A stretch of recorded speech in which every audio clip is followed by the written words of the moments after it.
Hey there! Tonight we're going to explore 50 rituals and traditions from around the world that might seem unusual, puzzling, or downright strange to outsiders. From throwing dishes at friends' homes to jumping over cattle to prove you're marriage ready, human cultures have developed fascinating ways to mark life's milestones, welcome new beginnings, and connect with the spiritual world. These practices aren't just quirky customs, they're windows into how different communities understand luck, honor, transformation, and belonging. Some will make you smile, others might surprise you, and a few might challenge what you thought you knew about celebration and ceremony. These are based on the best information we have. If you've heard another theory, feel free to share in the comment section. We love discovering new pieces of the story. Now, settle into comfort, let your mind and body relax, and let's explore tonight's topic together. 1. In Denmark, people throw old plates and dishes at friends' doors on New Year's Eve, and the tradition works backwards from what you might expect. The bigger the pile of broken ceramics on your doorstep come January 1st, the more popular you are and the more friends you have. Families save up their chipped cups and cracked dishes throughout the year specifically for this purpose. It's considered a gesture of affection and goodwill, a physical representation of friendship literally piling up at your entrance. The recipients don't get angry about the mess, they actually feel honored and loved. Come morning, the streets are scattered with pottery shards, and homeowners proudly survey their broken dish collections before sweeping them away. It transforms something typically associated with bad luck, breaking dishes, into a celebration of social bonds and community connection. 2. In Finland, molten tin is poured into cold water on New Year's Eve, and the resulting shape supposedly predicts your future. A heart means love is coming. A ship indicates travel. A coin promises wealth. And more abstract shapes require creative interpretation. The practice, called uden vuoden tina, or molding tin, creates dramatic sizzling and steam when the hot metal hits ice water. Families gather around to analyze each person's unique formation, debating what the lumps, curves, and protrusions might symbolize. Some people hold the cooled tin up to a light and examine its shadow on the wall, believing the silhouette reveals additional hidden meanings. The ritual has roots in ancient Nordic divination practices, but became especially popular in Finland during the 19th century. Today, stores sell special tin pouring kits, complete with interpretation guides, keeping this peculiar form of fortune telling alive in modern Finnish homes. 3. In Spain, locals eat 12 grapes at midnight on New Year's Eve, one for each chime of the clock, to guarantee luck for each month of the coming year. The tradition, called Las 12 uvas de la suerte, requires precise timing and surprisingly quick chewing. Each grape must be consumed during its corresponding bell strike, which gives you roughly 3 seconds per grape. Miss the timing, and that month's luck is lost. Supermarkets sell special packages of 12 pre-counted grapes, and national television broadcasts the clock tower chimes so the entire country can participate simultaneously. The tradition dates back to 1909, when grape growers in Alicante had a surplus harvest and needed a clever marketing scheme. What began as agricultural promotion became one of Spain's most beloved New Year customs, with millions now convinced their annual fortune depends on successfully swallowing a dozen grapes in under a minute. 4. In Brazil, people wearing white toss flowers into the ocean as offerings to Yamanja, the sea goddess from Afro-Brazilian Candomblé religion, hoping for peace, protection, and blessings in the year ahead. Every New Year's Eve, beaches from Rio de Janeiro to Salvador fill with worshippers who wade into the waves carrying bouquets, perfumes, jewelry, and other gifts. According to tradition, if the ocean accepts your offering, meaning the waves pull it out to sea, Yamanja has granted your wishes. If the flowers wash back to shore, you must try again with a better offering. The ritual blends West African Yoruba traditions brought by enslaved people with indigenous and Catholic influences, creating a uniquely Brazilian spiritual practice. Millions participate regardless of their official religion, illustrating how deeply these syncretized beliefs have woven themselves into the nation's cultural identity. 5. In South Korea, people once believed that running an electric fan overnight in a closed room could cause death, a superstition so widespread that manufacturers still build timers into fans specifically to prevent this imagined danger. The myth, called fan death, suggests that running fans create a vacuum that suffocates sleepers, or that the blades somehow chop up oxygen molecules. Scientists have thoroughly debunked this, pointing out that fans actually improve air circulation rather than depleting it. Yet, the belief persists in Korean culture, passed down through generations despite contradicting basic physics. News reports occasionally attribute deaths to fan use, reinforcing the fear. It's a fascinating example of how urban legends can become so embedded in a society that they influence product design and behavior for decades, even when the science clearly shows there's no danger whatsoever. 6. In Mexico, families celebrate Day of the Dead by building elaborate altars called ofrendas, decorated with marigolds, candles, photographs, and the deceased's favorite foods, not to mourn death, but to welcome spirits home for a joyful reunion. The celebration, called Dia de los Muertos, takes place over November 1st and 2nd, coinciding with the Catholic holidays of All Saints' Day and All Souls' Day, but maintaining deep pre-Hispanic roots. Families believe their departed loved ones return during these days, so they create paths of marigold petals leading to the altars and leave out the deceased's preferred meals, drinks, and cigarettes. Sugar skulls decorated with bright icing bear the names of the dead. Rather than somber mourning, the atmosphere is festive, filled with music, laughter, and storytelling about those who've passed. It's a profoundly different approach to death than most Western cultures practice, treating mortality as a natural part of life's cycle, worthy of celebration rather than only sorrow. 7. In Japan, Buddhist temples ring their bells exactly 108 times at midnight on New Year's Eve, a practice called Joya no Kane that symbolically cleanses people of the 108 earthly desires or mental afflictions recognized in Buddhist teaching. Each toll is meant to purify one specific source of human suffering: greed, anger, jealousy, attachment, and so on through the complete list. The bells ring slowly and deliberately, their deep reverberations carrying across neighborhoods as the old year transitions to the new. Temples open their doors to the public, and many people brave the cold to witness or even participate in striking the massive bronze bells. The final 108th ring sounds just after midnight, signifying that participants enter the new year spiritually cleansed and freed from the passions that cause suffering. It's a meditative, contemplative way to mark the year's turning, focused on internal purification rather than external celebration. 8. In Turkey, sprinkling salt on the doorstep at midnight on New Year's Eve is believed to ensure peace and prosperity for the household throughout the coming year. The practice ties to ancient beliefs about salt's purifying and protective properties.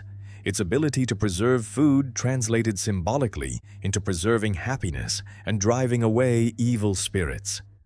Families often use coarse rock salt or sea salt, scattering it liberally across thresholds, believing it creates a barrier against negative energy and bad fortune.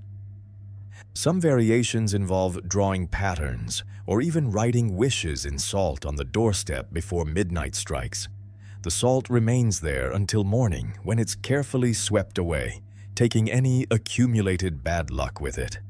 This simple ritual reflects how everyday substances can acquire deep symbolic meaning, transforming ordinary table salt into a spiritual shield, protecting the home and its inhabitants from the uncertainties of the year ahead.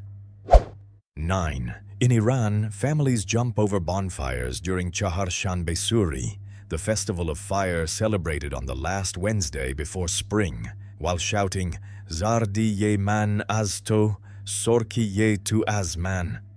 Give me your redness, take my pallor. The ritual symbolizes burning away sickness, bad fortune, and the previous year's problems while absorbing the fire's vitality and warmth. People of all ages participate, leaping over flames that range from small to startlingly large, depending on how brave or traditional the family is. The festival predates Islam, reaching back to ancient Zoroastrian fire worship that recognized flame as a purifying and sacred element. Streets fill with smoke and laughter as neighborhoods hold communal fires, and the night sky glows orange from hundreds of blazes. It's a physically bold way to mark the new year, requiring participants to literally leap toward renewal rather than passively hoping for it. 10. In Scotland, the first person to enter your home after midnight on New Year's, called the first foot, should ideally be a tall, dark-haired man carrying specific gifts: coal for warmth, whiskey for good cheer, shortbread for food, and salt for flavor and prosperity. This tradition, called first footing, comes from the belief that the first visitor of the year determines the household's fortune for the next 12 months. A blonde or red-haired first foot is considered unlucky, possibly because Viking raiders typically had light hair, making dark hair symbolically safer. The visitor must enter through the front door and exit through the back to ensure luck flows through the house. Some Scots take this so seriously they arrange specific people to be their first foot, timing arrivals precisely after the bells ring midnight. It's a superstition that has shaped Scottish Hogmanay celebrations for centuries, turning a simple threshold crossing into a carefully orchestrated ritual. 11. In Thailand, people engage in a nationwide water fight during Songkran, the traditional New Year festival held in mid-April, transforming entire cities into battlegrounds where soaking strangers with buckets, hoses, and water guns isn't rude but celebratory. The practice symbolizes cleansing and renewal, washing away bad luck and sins from the previous year. What began as a gentle ritual of pouring scented water over Buddha statues and elders' hands has evolved into an exuberant, multi-day water war. No one is safe. Business people in suits, elderly grandmothers, tourists, everyone gets drenched. Streets become rivers, and the normal rules of personal space completely dissolve. Special water-resistant pouches protect phones and valuables while people arm themselves with super soakers and entire trash cans full of ice water. It's chaos and joy combined, a ritual that turns public spaces into playgrounds and strangers into temporary allies or targets, all in the name of welcoming a fresh start. 12. In the Philippines, wearing polka dots and eating exactly 12 round fruits at midnight on New Year's Eve symbolizes wealth and prosperity, the circular shapes representing coins and the promise of money flowing into your life. Families carefully select their fruits, ensuring they have a dozen: grapes, oranges, apples, watermelon, whatever's available as long as it's spherical. Some people go further, wearing round patterns head to toe, filling their pockets with coins, and even arranging circular objects around their homes. The logic is straightforward. Circles equal coins, coins equal wealth. Therefore, surrounding yourself with round things attracts financial fortune. Markets sell special lucky fruit bundles, and clothing stores feature polka dot everything as the year ends. It's a tradition that transforms geometry into magic, where the shape of your outfit and the roundness of your midnight snack supposedly influence your bank account for the next 12 months. 13. In Greece, breaking a pomegranate on New Year's Day is believed to scatter luck and abundance throughout the home. The hundreds of seeds bursting across the floor, symbolizing prosperity, multiplying in every direction. The family returns from church, and the household head smashes a ripe pomegranate against the front door with enough force to split it open. The more seeds that scatter, and the wider they spread, the greater the good fortune for the year. Seeds represent fertility, wealth, and blessings in Greek tradition, making the pomegranate, packed with hundreds of them, a perfect symbol of abundance. Family members sometimes count the visible seeds or compete to see whose shoe collects the most, believing these small games predict individual luck. The scarlet juice staining the doorstep is considered auspicious rather than messy. It's a vivid, almost violent way to invite prosperity, turning fruit into a lucky grenade that explodes good fortune across your threshold. 14. In Japan, slurping extra long soba noodles on New Year's Eve isn't considered rude. It's actually good luck, with the length of the noodles symbolizing longevity and the act of eating them representing cutting ties with the previous year's misfortunes. The dish, called toshikoshi soba, or year-crossing noodles, must be finished before midnight strikes. The noodles are traditionally served in a simple hot broth, and the key is to consume them in long, unbroken strands without biting through. The longer your slurp, the longer your life. Families gather around steaming bowls as the year winds down, and restaurants across Japan serve millions of portions on December 31st. According to tradition, if you fail to finish your noodles before the new year arrives, you'll carry bad luck forward. It's a culinary ritual that turns a simple meal into a symbolic act, where how you eat matters as much as what you eat. 15. In Italy, breaking a mirror brings 7 years of bad luck, a superstition so deeply rooted that many Italians still feel genuine anxiety around cracked glass, a belief tracing back to ancient Rome when mirrors were thought to hold fragments of the viewer's soul. The Romans believed mirrors reflected not just your image but your spiritual essence, and shattering one meant damaging your soul itself. The 7-year time frame comes from the Roman belief that life renewed itself in 7-year cycles, meaning you'd need a complete cycle to heal from the spiritual injury. Even today, modern Italians who don't consciously believe in the superstition often feel a twinge of worry when a mirror breaks, the cultural conditioning running that deep. Some follow elaborate counter-rituals, burying the pieces under moonlight, throwing them into running water, or grinding them to powder. It's remarkable how a 2,000-year-old belief about soul-reflecting glass continues to make people nervous in the age of smartphones and rational thinking. 16. In Bulgaria, the Kukeri festival features men wearing elaborate costumes made of animal fur, feathers, and massive bells weighing up to 60 pounds, dancing through villages in late winter to frighten away evil spirits and ensure a fertile spring. The performers, called Kukeri, create deafening noise with their bells while wearing carved wooden masks depicting animals, demons, or mythological creatures. The heavier the bells and the louder the noise, the more effective the spirit banishing. Some costumes are family heirlooms passed down for generations, and putting one on transforms the wearer into a mystical figure, bridging human and supernatural worlds. The Kukeri perform ritualized battles, mock weddings, and agricultural pantomimes, acting out the cycle of death and rebirth. Villages compete to have the most impressive Kukeri, and the tradition has survived centuries of political and religious change. It's pagan theater meeting folk celebration, where grown men dress as furry monsters and the cacophony of bells equals protection and prosperity. 17.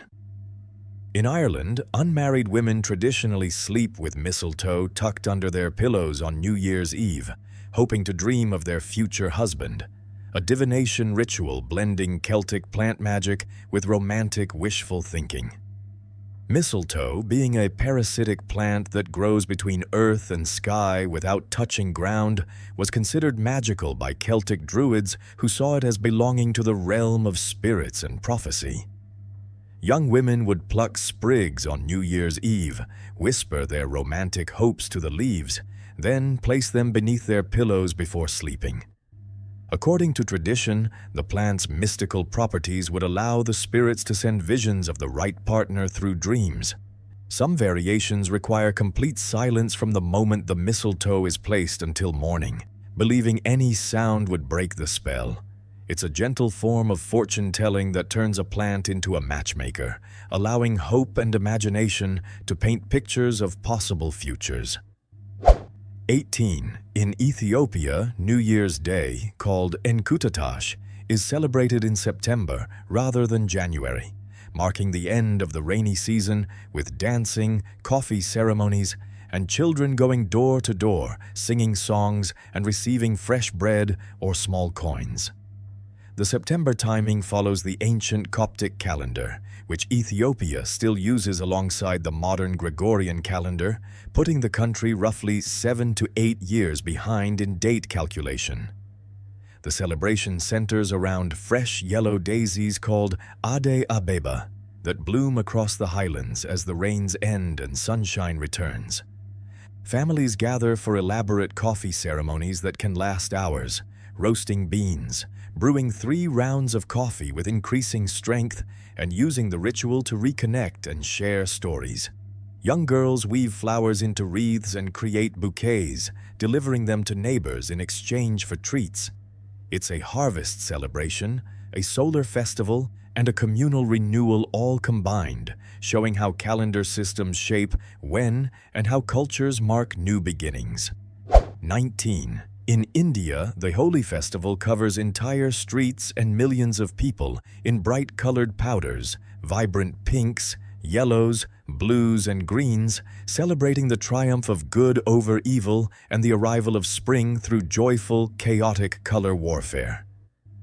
The festival has roots in Hindu mythology, particularly the story of Prahlada and the demoness Holika, but it's become a celebration that transcends religious boundaries. For one day, normal social hierarchies dissolve. People drench strangers with colored water, smear powder on friends' faces, and the usual rules about touching, propriety, and cleanliness completely vanish. The powders, traditionally made from natural sources like turmeric and flower extracts, stain skin and clothes in spectacular ways. Streets transform into kaleidoscopes of moving color, and by day's end, everyone looks like walking rainbows. It's messy, liberating, and wildly fun, turning the arrival of spring into an explosion of pigment and joy. 20. In Switzerland, spilling ice cream on the floor during New Year's celebrations is considered lucky rather than unfortunate, a sweet accident that supposedly invites abundance and happiness for the coming year. The logic follows the sweet equals good fortune principle found in many European traditions, where sugary foods symbolize life's pleasures and prosperity. Unlike spilling salt or breaking mirrors, which bring bad luck in various cultures, dropping ice cream in Switzerland on New Year's flips the script entirely. Some families even do it intentionally, letting children accidentally knock over their desserts as a playful way to invite good fortune. The stickier and sweeter the mess, the better the luck supposedly becomes. It's a remarkably permissive superstition, one that transforms a parent's usual frustration into a moment of hopeful optimism, where cleaning up melted ice cream feels less like a chore and more like mopping up liquid good fortune that will crystallize into real benefits over the next 12 months. 21. In Venezuela, people wear yellow underwear on New Year's Eve to attract good fortune and happiness, a tradition so popular that stores sell out of yellow undergarments in late December, and some people won't even consider entering the new year in any other color. The yellow represents gold, sunshine, and joy, all things Venezuelans want more of in their lives. It doesn't matter if the yellow underwear is visible or hidden beneath clothing. The important thing is wearing it when midnight strikes.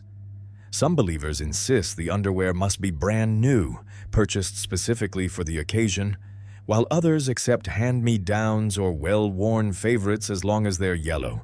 The tradition has spread across Latin America, but Venezuela takes it especially seriously. It's one of those superstitions that combines practicality with magic, Everyone needs underwear anyway, so why not choose a color that supposedly influences your cosmic fortune? Harmless, hopeful, and just odd enough to feel like it might actually work. 22. In among Ethiopia's Hamar people, young men must leap over a line of cattle 4 times without falling to prove they're ready for marriage. A rite of passage called Ukuli Bula that tests courage, physical ability, and readiness for adult responsibility through a genuinely difficult athletic feat performed naked in front of the entire community. The cattle are lined up side by side, creating a living runway of horned animals that the initiate must run across, jumping from back to back without slipping. Failure brings shame and means waiting months or even a year before attempting again. Success means the young man can marry, own cattle, and participate fully in adult male society. Before the jump, female relatives are whipped by male friends of the initiate, a controversial practice even within Hamar culture, to show devotion and create scars worn proudly as marks of family loyalty. The cattle jumping itself is spectacular. A lean young man sprinting and leaping across nervous livestock while hundreds watch, the entire community's focus narrowed to whether he keeps his balance. It's physical prowess meeting social approval, where manhood isn't assumed at a certain age, but earned through demonstration. 23. In Japan, during the Setsubun festival, marking the transition from winter to spring, people throw roasted soybeans while shouting, "Oni wa soto, fuku wa uchi," demons out, luck in, believing the beans drive away evil spirits and invite good fortune into homes and temples. Traditionally, the male head of the household, or someone born in that year's zodiac animal, performs the throwing, scattering beans in every room and out doorways to purify the space. After the bean throwing, family members eat 1 bean for each year of their age, plus 1 extra for good luck in the year ahead. Some people wear demon masks during the ritual, becoming the oni that others drive away with beans. The soybeans, called fuku mame or fortune beans, are specifically roasted, never raw, because uncooked beans could potentially sprout if they fell into corners, which would be inauspicious. Temples across Japan hold massive Setsubun festivals, where celebrities and sumo wrestlers throw thousands of beans to crowds, creating a cultural moment that's part spiritual cleansing, part carnival, and entirely Japanese. 24. In Zimbabwe, the bira ceremony involves brewing traditional beer, specifically for ancestral spirits, with families pouring it directly onto the ground while requesting guidance, blessings, or help resolving family conflicts. The ritual recognizes that the dead remain active participants in family life, requiring consultation and offerings to maintain their goodwill. The beer, made from millet or sorghum, takes days to prepare and must be brewed with respectful intentions. During the ceremony, a designated family member, often a spirit medium, communicates with the ancestors, asking questions and listening for answers that might come through signs like wind patterns, bird behavior, or the medium's own inspired speech. The spilled beer soaks into the earth, reaching the spirit world below, while the living drink their share in companionship with the invisible ancestors. It's not a sad or fearful ritual. It's more like hosting relatives who happen to be dead, maintaining relationships across the boundary between life and death through the simple communal act of sharing homemade beer. 25. In China, red envelopes filled with money, called hongbao, are given during Lunar New Year to children, unmarried adults, and employees, symbolizing the transfer of good fortune and prosperity while driving away bad luck with the color red. The envelopes must be red because that color frightens away the evil spirit Neon, who according to legend once terrorized villages until people discovered he feared loud noises and the color red. The amount inside matters too. Even numbers are lucky, but avoid the number 4, which sounds like death in Chinese. Crisp, new bills are preferred, as if the freshness of the money ensures fresh luck. Giving and receiving requires both hands as a sign of respect, and children perform a traditional bow or greeting before accepting. In modern times, digital red envelopes have emerged, with people sending money through smartphone apps, proving that even ancient traditions adapt to technology. The exchange creates a web of financial goodwill throughout communities, redistributing wealth while reinforcing social bonds and family hierarchies. 26. In Myanmar, during Thingyan, the Burmese water festival marking the Buddhist New Year, entire cities engage in multi-day water battles that are far more intense than Thailand's Songkran, with fire trucks, high-powered hoses, and pavilions set up specifically for soaking passers-by. The water symbolically washes away sins and bad luck accumulated over the year, allowing people to start fresh. For 3 to 4 days, normal life pauses, businesses close, streets become waterlogged battle zones, and getting drenched is mandatory participation in cultural renewal. Young people dance on stages while buckets of water rain down from above. Elderly people receive gentle, respectful water poured over their hands and heads, while everyone else faces full-scale aquatic warfare. The festival combines Buddhist devotion with wild revelry, moving from sacred water, pouring ceremonies at temples, to chaotic street celebrations where strangers laugh together while completely soaked. It's a national pause button that says, through water, that everyone gets a chance to be cleansed and begin again. 27. In Palestinian and Jordanian weddings, the Zafeh entrance transforms the bride and groom's arrival into a spectacular performance featuring dancers wielding flaming swords, thundering drummers, and women producing rhythmic, high-pitched ululations that pierce through the music. The Zafeh isn't a quiet, solemn procession. It's an explosion of sound, fire, and movement announcing that something significant is happening. The sword dancers spin and toss their flaming blades with practiced skill, the fire representing protection against evil spirits and the illumination of the couple's path forward. The drumming creates a heartbeat for the celebration, while the ululations, called zagruta, express joy in a distinctly Middle Eastern way that can sound almost otherworldly to unfamiliar ears. The couple walks through this sensory onslaught, essentially being celebrated as royalty for the evening.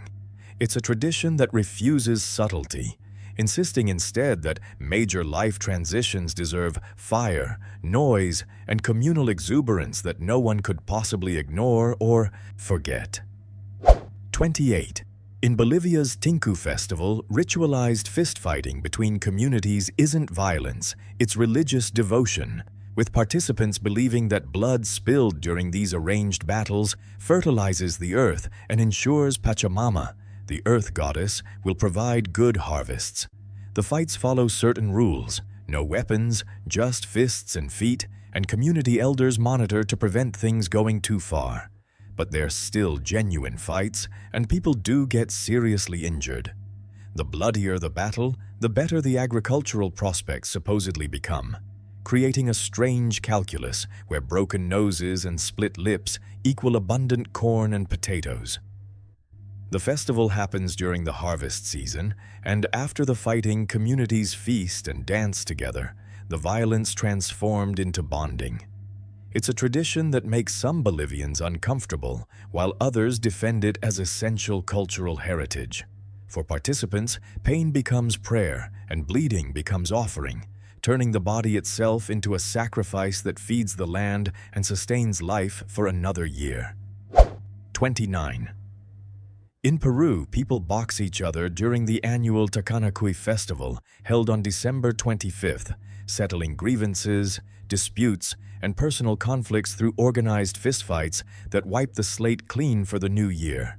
The name means "when the blood is boiling" in Quechua, and that's exactly what happens. People who've feuded all year step into a makeshift ring, put on gloves if available, and fight until one person yields or organizers stop the match.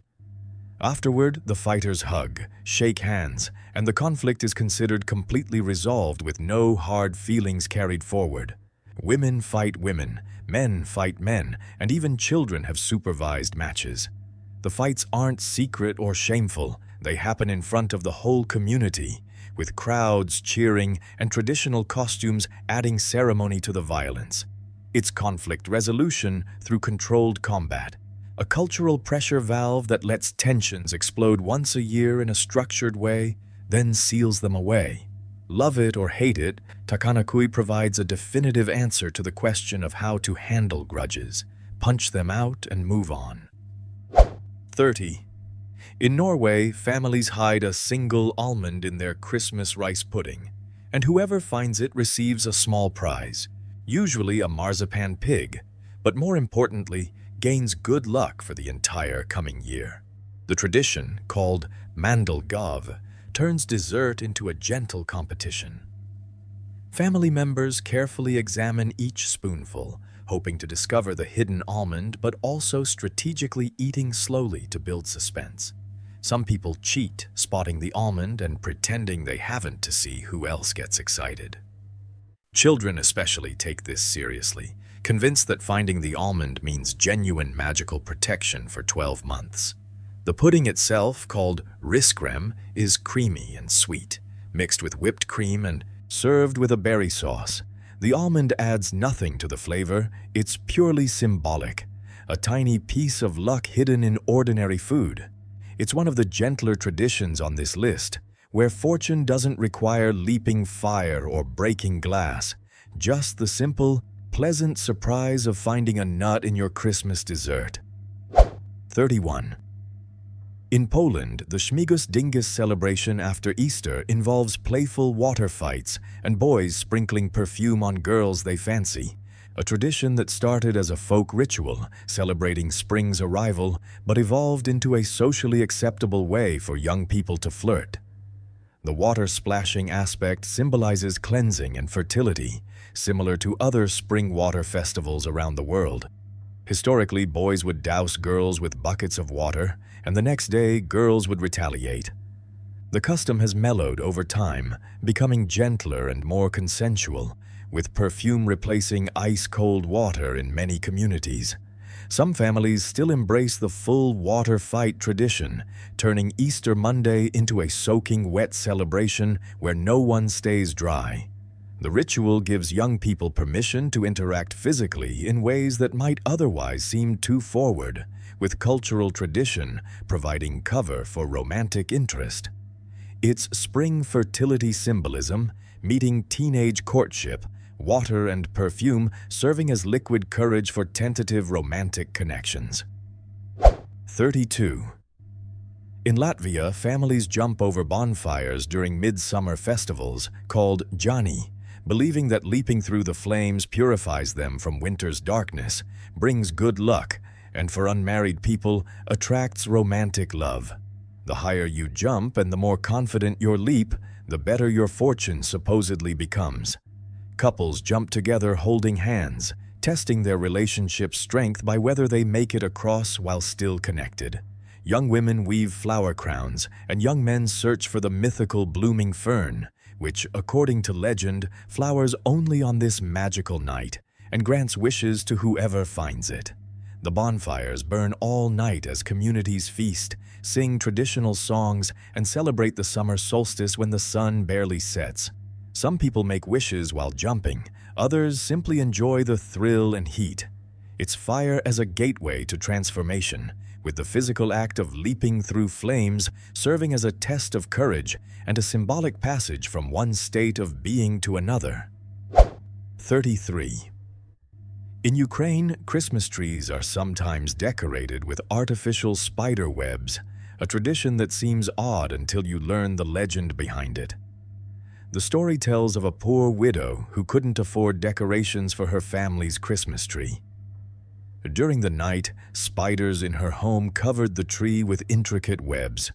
When morning came, the webs had miraculously transformed into silver and gold, making the tree beautiful and saving the family from poverty. The legend teaches gratitude and finding beauty in humble things, with spiders reimagined as creatures bringing blessings instead of creepy crawlies to be swept away. Today, Ukrainian families hang tinsel and delicate web decorations specifically to remember this tale. Some include a small spider ornament as the Christmas spider that brought good fortune. It's one of the few cultural traditions that celebrates spiders positively, transforming creatures many people fear or dislike into symbols of unexpected kindness and magical transformation. 34. In Sweden, young women traditionally place 7 different types of flowers under their pillows on Midsummer's Eve, hoping to dream of their future spouse, a divination ritual that requires gathering blooms from 7 separate locations without speaking to anyone during the collection. The silence is crucial. Breaking it supposedly breaks the spell. The flowers must include varieties with romantic or protective associations. Roses for love, daisies for innocence, perhaps chamomile or lavender.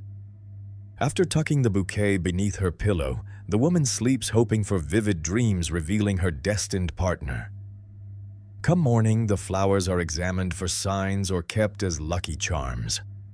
The tradition blends Nordic nature worship with romantic wishful thinking, turning Sweden's brief, intense summer, when daylight stretches nearly around the clock, into a mystical window for glimpsing the future. It's gentler than many fortune-telling practices, requiring only patience, flowers, and the willingness to believe that love's path might be revealed through dreams guided by botanical magic. 35.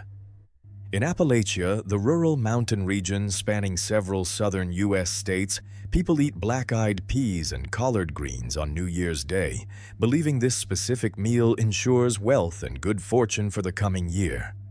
The black-eyed peas represent coins and prosperity, while the greens symbolize paper money.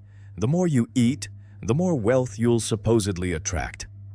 Some families add cornbread to represent gold and pork for good luck and forward progress, since pigs root forward while searching for food. The tradition has roots in African American foodways, brought to America by enslaved people and spreading throughout the South. On January 1st, you'll find these ingredients in stores across the region, and families who skip the meal genuinely worry they're sabotaging their financial future. It's poverty food transformed into prosperity magic, humble ingredients elevated to protective talismans through generations of belief and the very human desire to control fortune through simple, deliberate acts. 36. In Japan, bowing is far more complex than simple politeness. The depth of the bow, its duration, and the context all communicate different levels of respect, gratitude, apology, or greeting, creating an elaborate nonverbal language that takes years to master. A quick 15-degree nod suffices for casual acquaintances. A 45-degree bow shows serious respect or deep gratitude. The deepest bow, called Saikei-rei, involves bending 90 degrees at the waist and holding the position, reserved for profound apology or addressing someone of much higher status. Business cards are exchanged while bowing, adding another layer of complexity. People bow while talking on the phone even though the other person can't see them, the physical habit so ingrained it happens automatically. Getting it wrong, too deep, too shallow, wrong duration, can communicate unintended messages. For visitors, this creates anxiety about basic greetings. For Japanese people, it's second nature, a physical vocabulary expressing social relationships through precisely calibrated spinal angles.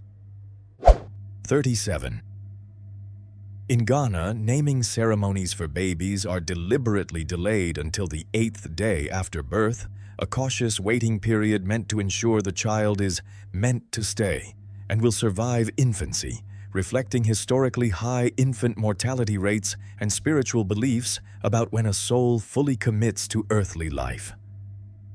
The ceremony, called outdooring, is the baby's first public appearance and formal introduction to the community.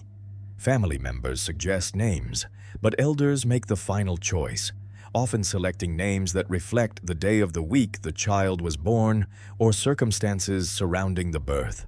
The baby receives blessings, and symbolic items are presented. gold for wealth, a Bible, or Quran for spiritual wisdom, a pen for education. Only after this ceremony is the child considered a full member of the community, with their name officially recognized. It's a tradition born from grief and loss.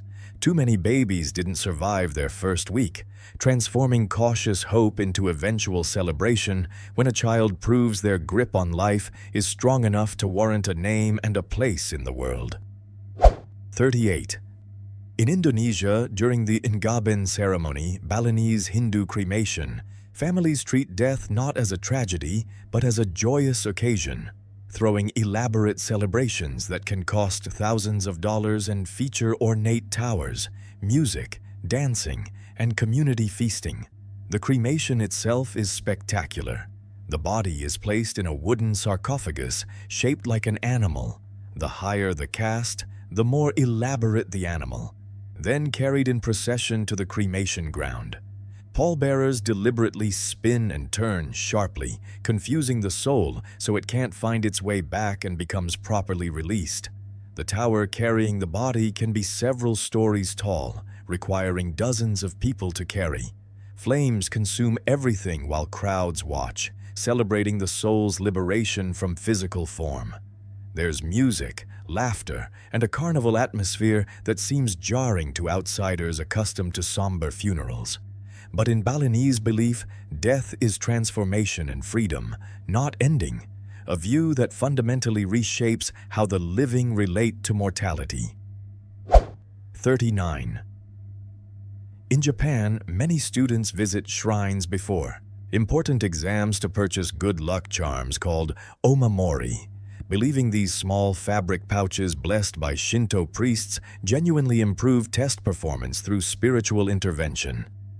Different shrines specialize in different types of luck: academic success, traffic safety, romance, health, and students flock to shrines famous for education blessings during exam season. The omamori must never be opened. Doing so releases the blessing contained inside. Students keep them in pencil cases or attach them to bags, treating them as legitimate study aids alongside textbooks and practice tests. Some students collect multiple omamori, building a luck portfolio to cover all bases. When the exam season ends, used omamori must be returned to a shrine for proper ritual burning. Throwing them in regular trash would be disrespectful to the blessing they contained. It's faith meeting academic pressure, where divine assistance feels necessary when the stakes are enormous and a single test can determine your future. 40. In U.S. weddings, the saying, "something old, something new, something borrowed, something blue, and a silver sixpence in her shoe" dates back to a 19th century English rhyme meant to ensure marital happiness through careful accessory selection. Each item carries specific symbolism. Something old represents continuity with the bride's family and past. Something new symbolizes optimism for the future. Something borrowed should come from a happily married woman to transfer her good fortune. Something blue represents fidelity and love, and the sixpence ensures financial prosperity. Modern brides still follow this tradition, sometimes scrambling at the last minute to check all boxes. The old might be grandmother's handkerchief. The new is usually the wedding dress. The borrowed could be jewelry from a friend, and blue often hides in a garter or shoe lining. The sixpence has been largely abandoned or replaced with a penny, since British sixpence coins aren't exactly easy to find in America. It's a tradition that's mostly lost its original meaning, but persists because, well, that's what brides are supposed to do. 41.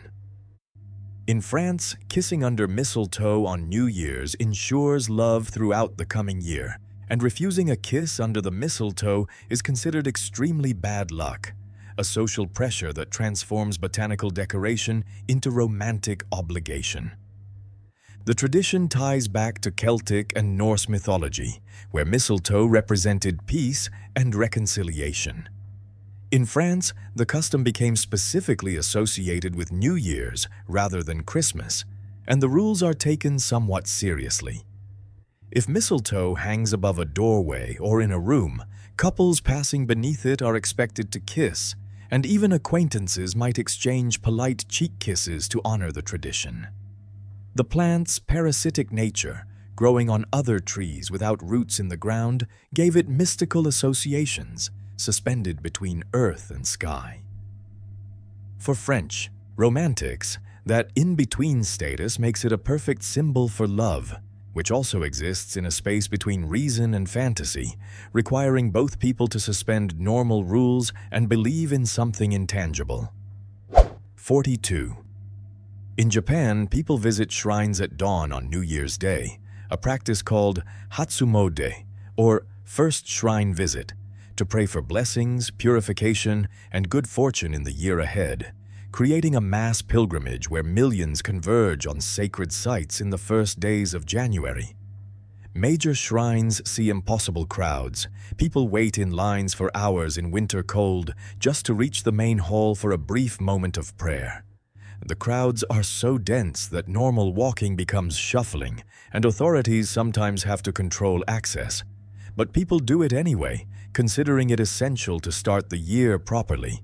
The ritual involves purifying yourself at the Temizuya, water basin, making an offering, bowing, clapping, praying silently, then receiving fortunes or purchasing new protective charms. Some people visit multiple shrines, completing a circuit of important sites. The atmosphere mixes sacred and social. People pray earnestly, then immediately buy food from vendors and chat with friends. It's religious obligation meeting cultural tradition, meeting social event, where spiritual practice doesn't require removing yourself from community, but happens precisely because everyone's doing it together. The shared experience, everyone cold, everyone waiting, everyone hoping for better fortune, creates national moment of collective intention setting and cultural cohesion. 43. In the U.S. South, eating black-eyed peas, collard greens, and cornbread on New Year's Day supposedly ensures prosperity for the coming year, a tradition with roots in African American foodways that transformed poverty food into powerful symbols where peas represent coins, greens symbolize paper money, and cornbread represents gold. The tradition likely originated among enslaved African Americans, using ingredients that were available and affordable to create meaning and hope around the new year. After the Civil War, the custom spread throughout the South and became associated with good luck regardless of race. The meal itself is humble. Peas cooked with pork or ham hock, greens slowly simmered until tender, crumbly cornbread on the side. Families eat together on January 1st, and many Southerners genuinely believe skipping the meal risks financial hardship. It's food as talisman, dinner as preventative magic, where what you eat on one specific day supposedly influences your economic reality for 12 months. The tradition shows how oppressed peoples created agency through ritual, finding control where they had little, turning meals into protection and poverty into symbolism of wealth they hope to achieve. The food remains humble, but the meaning it carries is substantial. 44. In Japan, newborns participate in a ceremony called Okwisome on their 100th day of life, where they taste adult food in a symbolic meal meant to wish for lifelong nourishment and prosperity, even though they don't actually eat the food yet. The ceremony features traditional dishes: rice for health, fish for good fortune, vegetables for balance, all arranged beautifully. Parents touch a pair of chopsticks to the baby's lips, pretending to feed them each item while speaking blessings and wishes. The baby, of course, has no idea what's happening and is still exclusively on milk, but the ritual symbolically welcomes them into the world of eating and, by extension, the world of adults who sustain themselves through their own efforts. Some families use special ceremonial chopsticks made from willow wood, believed to bring good luck. It's one of many Japanese coming-of-age markers that happen throughout childhood, each one acknowledging a developmental milestone and binding the child more tightly into cultural tradition. ensuring they grow up knowing their life is marked by meaningful rituals from day 100 forward. 45.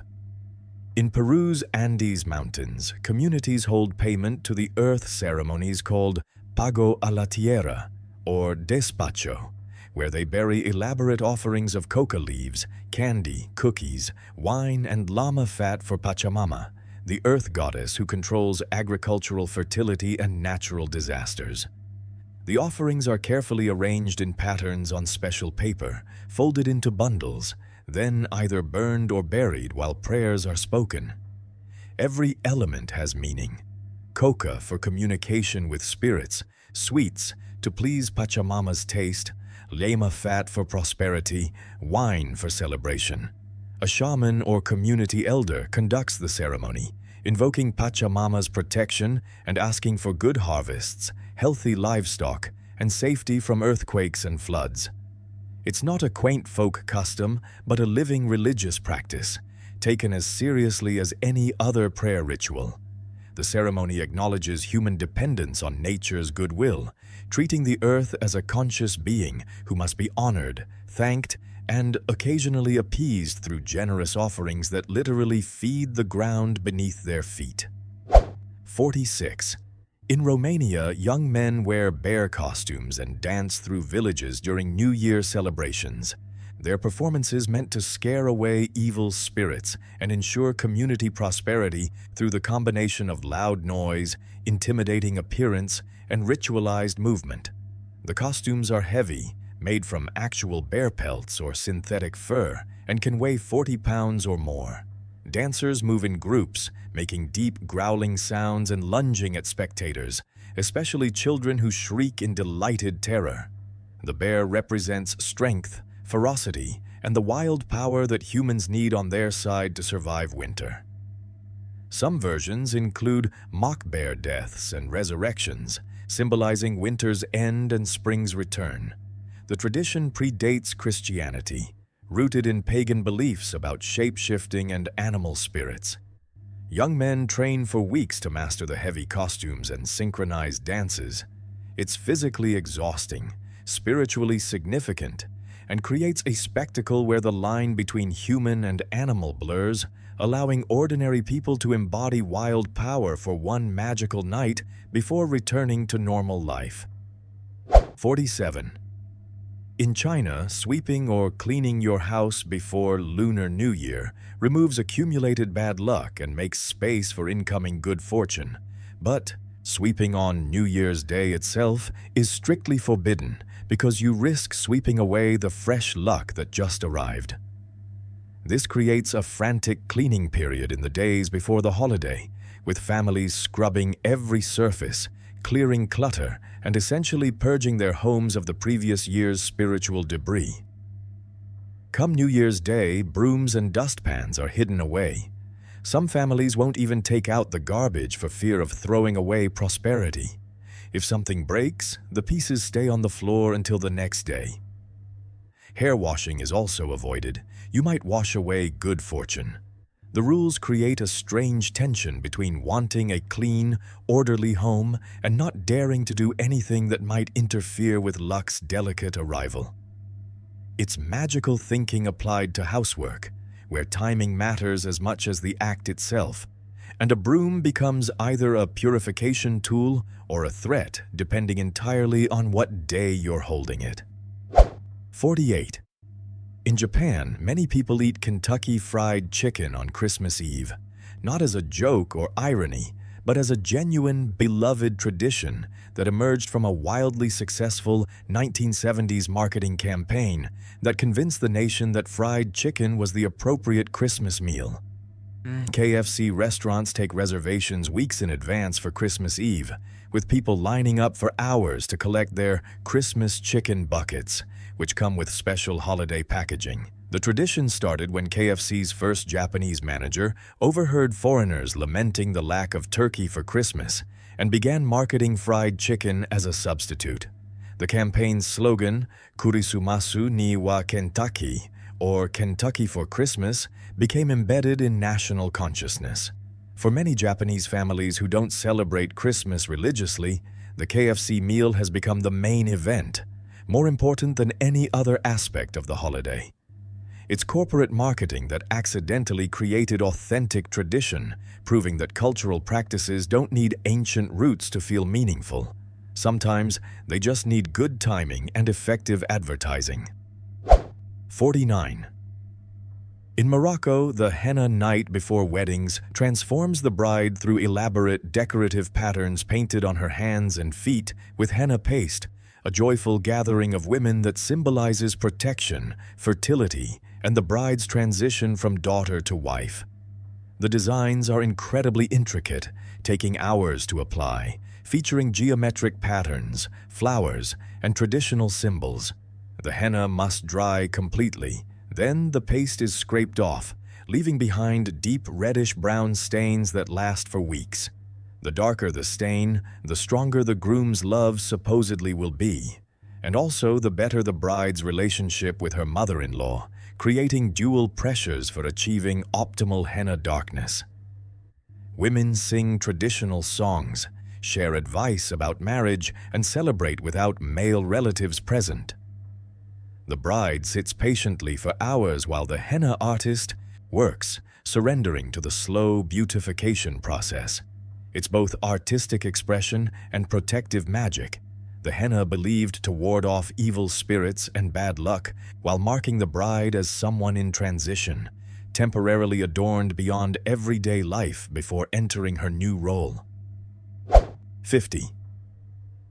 In Puerto Rico, people throw buckets of water out their windows at midnight on New Year's Eve, believing this washes away the old year's bad luck and makes room for fresh blessings to enter. The tradition creates a spectacular and somewhat dangerous moment when everyone in the neighborhood simultaneously hurls water into the streets. If you're walking outside at midnight, you risk an unexpected drenching from above, making New Year's Eve strolls inadvisable. Some people use dirty mop water or water mixed with symbolic cleansing herbs. Others fill entire buckets from the tap and heave them with theatrical force. The sound of water splashing against pavement echoes through streets as the new year arrives, accompanied by cheers and fireworks. Afterward, the streets are soaked, and presumably, all the bad luck has been washed down storm drains. It's a literal application of the out with the old metaphor, transforming abstract concepts about fortune into physical action, where water becomes the vehicle for cosmic cleansing. And gravity ensures that bad luck flows away from homes and into the ground where it can't bother anyone anymore. And there you have it, 50 rituals and traditions from around the world that might seem strange to outsiders, but make perfect sense within their own cultural contexts. We've journeyed through New Year's celebrations, coming-of-age ceremonies, wedding customs, funeral practices, and seasonal festivals. We've seen how people use fire, water, food, cloth, plants, and even broken dishes to mark important moments, connect with the divine, and express beliefs about luck, love, death, and transformation. These traditions remind us that human beings everywhere seek meaning, connection, and control over uncertain futures, and that every culture develops its own remarkable ways of addressing these universal needs.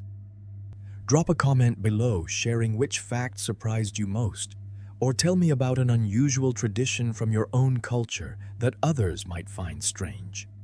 I'd love to hear your thoughts and stories. Thanks so much for spending this time with me tonight, learning about the incredible diversity of human ritual and belief. I'll see you in the next video.